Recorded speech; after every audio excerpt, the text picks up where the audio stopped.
Yeah, DC is more of a brute force type electricity, right? That's why it's has its inefficiencies. Like it's Well, good for small it used to. It electronics, used to. But your pulse motor is the exact opposite, where it's right? like the most efficient now. Yeah, yeah. So is Because the pulse motor a DC motor? it's a DC motor, yes. Yeah, it's a DC Okay. motor, but when you But got it set up it properly, converts into you AC. can, yeah, you pulse it into that frequency of AC, and it's like I can run my pulse motor. I've had it as low as 120 milliamps, or 120 milliamps of power.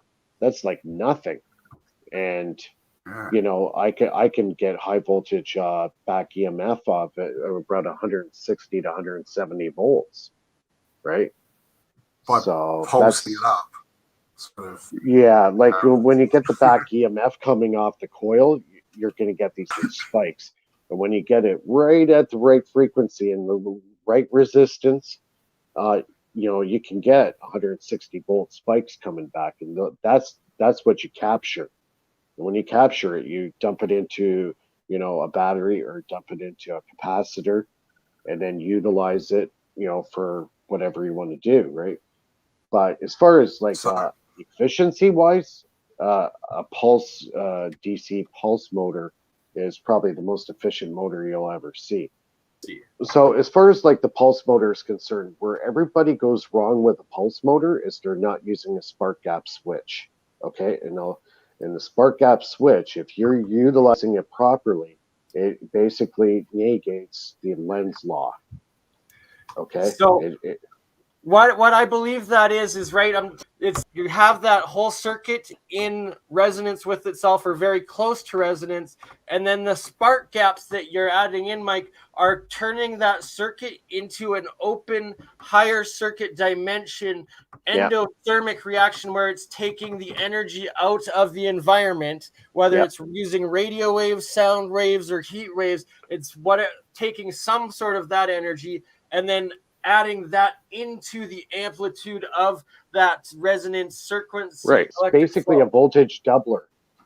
If you put, say, two spark gaps together, you're even going to get even more power coming out. So the more power you can add to the system from an exterior source like counter space, as the spark gap is creating, that is basically is what's going to save your dipole. Like this, 100 years ago was unheard of. This would be like Star Trek stuff, right? And And the Tesla seen all this 100 years ago. You know what? Okay, he didn't have transistors and stuff, but he was using the spark gap.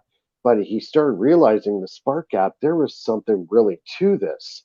That he was getting an excessive amount of power coming back through a spark gap.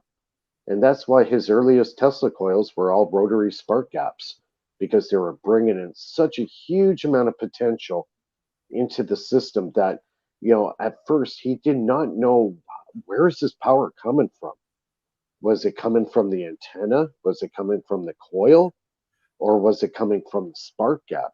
And he finally realized, you know what? It's really coming from the spark gap. Not all of it, but a great portion of the excessive amount of voltage that he was creating was coming through a spark gap. So he started figuring, you know what, there must be, this power is coming from counter space, because the Tesla coil, if you point a Tesla coil at another Tesla coil directly, and you put a neon bulb through it, and you got it at the proper frequency, there will be a black void that'll show up in the neon tube, where the two frequencies of longitudinal wave are hitting each other and creating this void. And that's counter space, when you got two okay. light sources hitting each other.